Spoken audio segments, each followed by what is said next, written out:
You there? New to Corinth, are you? Yeah, last thing we need's another mouth to feed. No bread to spare for travelling vagrants. Go back to where you came from. Did you then? Does that mean you've got news of the storm? Heard rumours there's corrupted swarming all over down there. As if we don't have enough problems. Everyone talking about some ancient curse on the land. Last thing we need is to have to worry about corrupted as well. Well, isn't that grand? People starving in the streets, everyone whispering the sorceress Medea's cursed us, and now tidings of evil. What's next? Look, the Speaker of the Winds is in charge. Talk to him if you like. But don't expect some kind of welcome banquet. Corinth's gone from feast to famine. Ask 5 people, you'll get 5 theories. Some say we've been cursed. Others blame the local druids. Don't make a damn bit of difference if you ask me. Go see the Speaker in the town hall if you want to gab any more. That bastard loves to talk. After that, I suggest you be moving on.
When times are tough, people are nervous. And nervous people want armor. I'm flattered my work is being appreciated. But it's been difficult keeping up with the demand.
Calling for patience will not suffice at this point, Francis. This is clearly a curse. God here, Satvik. Your penchant for exaggeration never abates. More superstitions about the witch Medea. Infuriated because she didn't get her wagon load of coin and fruit. This is precisely what she threatened if we failed to send tribute. That was over a century ago, and I've told you already, we sent the damn tribute. These rumors are drivel, spread by the druids, no doubt. Rumors or not, we have no choice but to venture out and try to salvage what we can from the farms. I've heard enough for today, Elder Satvik. Let it rest. It's not like anyone's going to die of starvation on this infernal island. The people of Corinth are suffering, Francis. Becoming lost. If you don't do something, I will.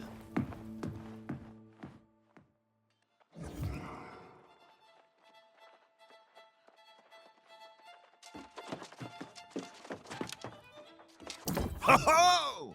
A fresh, healthy face with a spark of hope in your eyes. That's what we need around here. Less of this moping about and finger-pointing. Elder Satvik goes around preaching curses on every corner. If he keeps it up, he'll cause a panic. How about some good tidings for once?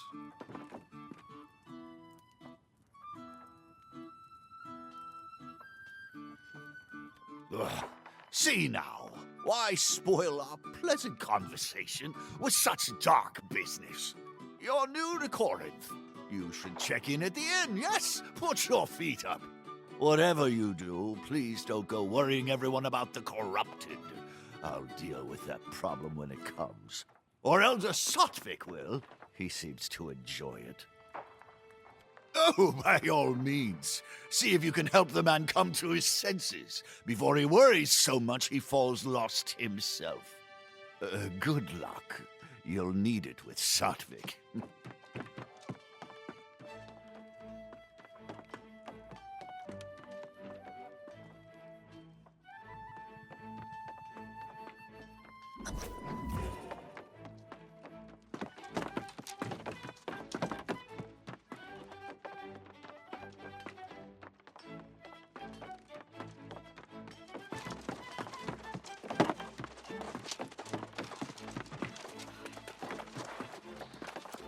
You see this poor wretched thing? A month ago, my friend Winston here baked the best bread in Corinth. Now, this is his fate for all eternity. The lost, we call them. And then, even with this demoralizing display, the speaker chooses ignorance. He brushes off any suggestion the sorceress Medea's cursed us. That's a long and sordid tale. Suffice to say, Medea hasn't been seen here in decades. But Corinth pays regular tribute to the sorceress. Of course, the speaker insists the tribute was sent and that the druids invited this disaster. Either way, the situation is dire and growing worse. I prefer not to recruit a newcomer for such a dangerous enterprise. But the truth is, if we don't salvage what we can from the farms, starvation will bring more lost. But please, before you do anything else, check in at the inn. Take what time you need, and then I'll be calling a meeting in the tavern. If you're inclined. Thank you. Nice to speak with someone not miserable or insane. There's another newcomer. A rather feisty young woman. You'll likely see her at the inn.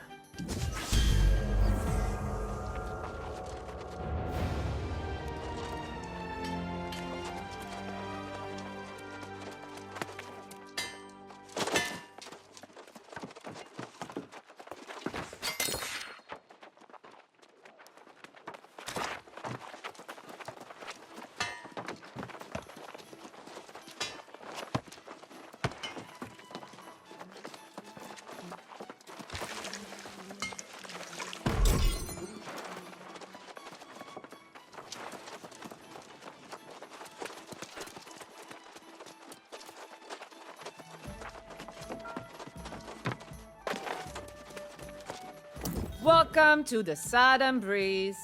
May a gentle wind always guide you home.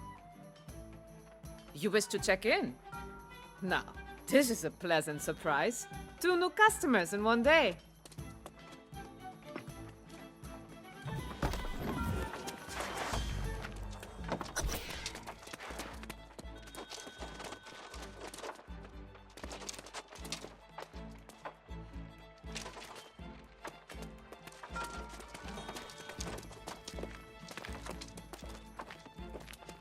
Where have you been hiding? I was afraid I'd have to go back to the beach and search for you. Not that I wanted to stay here, mind you. This hamlet's ready for a bloody wake. Problems? I've raided tombs more lively than this place.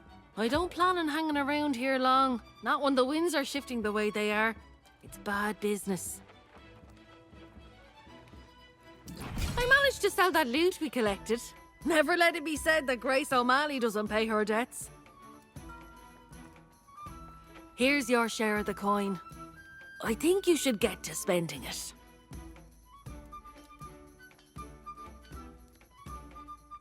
There's a trading post here. Not exactly thriving, but you could at least get yourself some new clothes. I'm telling you, this is a friend.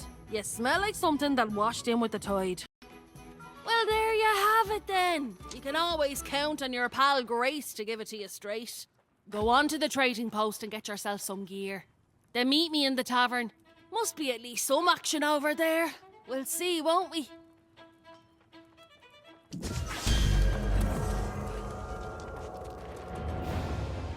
You have all that coin jingling in your pockets. Go and...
even on Aeternum, civilization is built on a foundation of lies.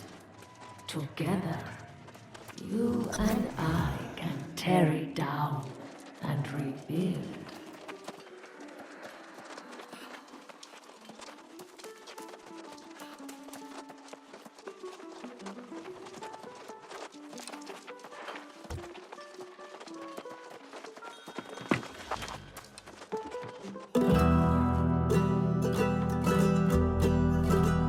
I've met stately noble gentry and shipwrecked men of 20. I've met souls from ancient memory, found in sagas and dusty tomes. I've seen ghosts and fiends and horrors, met knights and bold explorers, as I've wandered every corner of this island we call home. Let's go! Keep it together! Dig in! Woo! Come on now! I've met kings of earthly nations, seen the gods of all creations, tasted wine at every station, from sands to misty moors. But the partings that we weather and the memories we treasure are the souls we've lost forever on Aeternum's forgotten shores.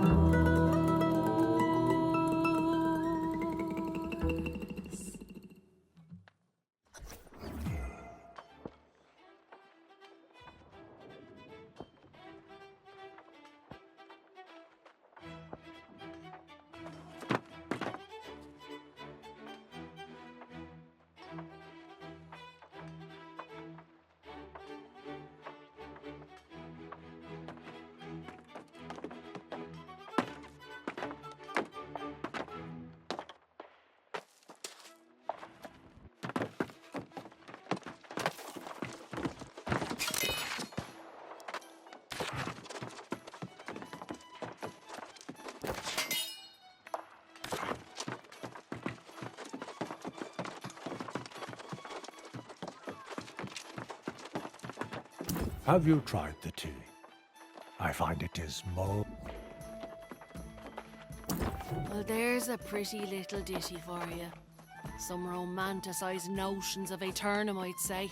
Grace O'Malley won't be calling this place home, I'll tell you that.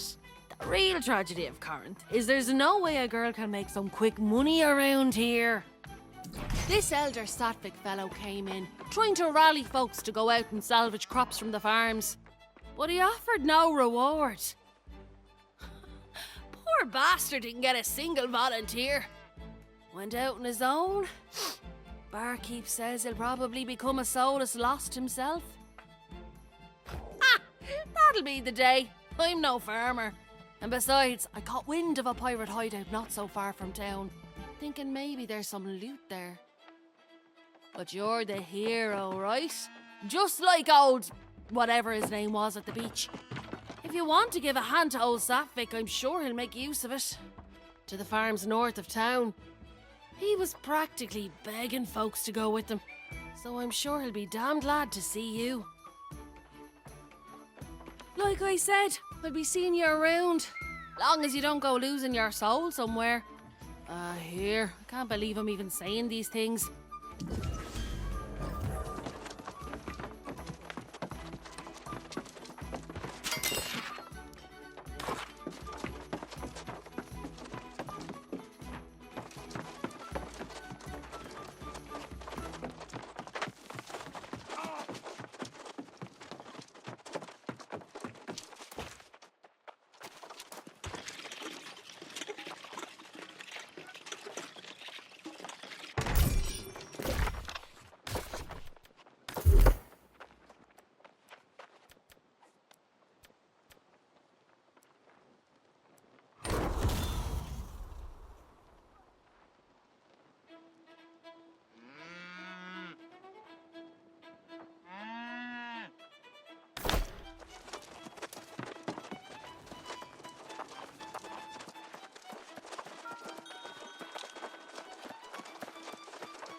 When was the last time you truly stood in wonder of the world? There is glory in the morning dew. The sun's kiss on our cheeks is more warm and gentle than any lover's lips. More people around here would be if they glimpsed the glory of wordwood trees. Their beauty is transcendent. If you find someone who is down, take them a wordwood sapling. They contain the sparkle of starlight in their... They mirror the viewer's intent. If you pause and appreciate them with true wonder, they'll shimmer the lights of heaven back at you. They will hold your intent and reflect it in response so others may feel that same awe in kind.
Oh, the fish aren't biting much today.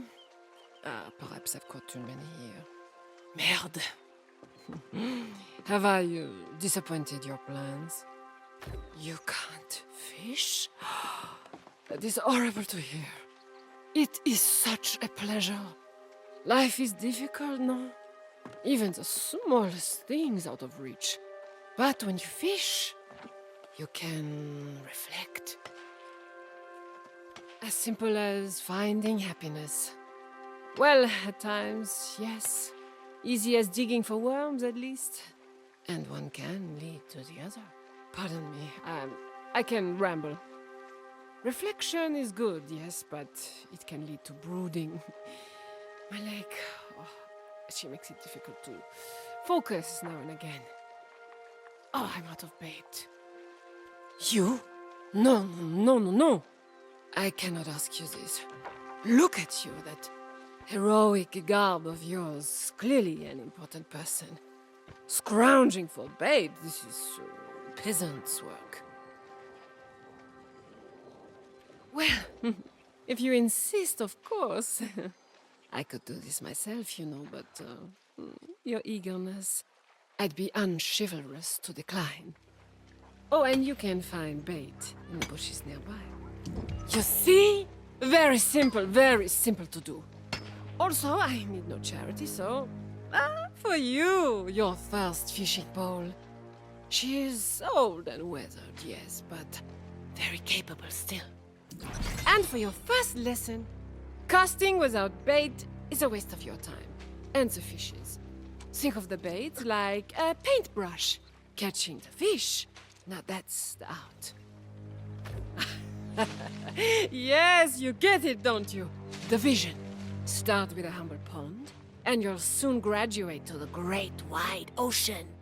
There, you may find the masterpiece.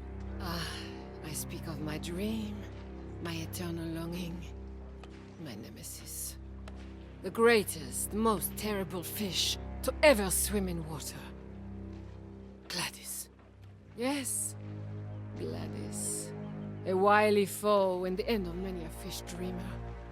I was not always so sedentary, you know? I have Gladys to thank for that. She took from me that which was dearest in all the world. And yet I will best that scaly brute and have my vengeance. Let's not get ahead of ourselves, my dreamy young apprentice. We all must start somewhere, so get to it. Catch us a fish.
Fantastic.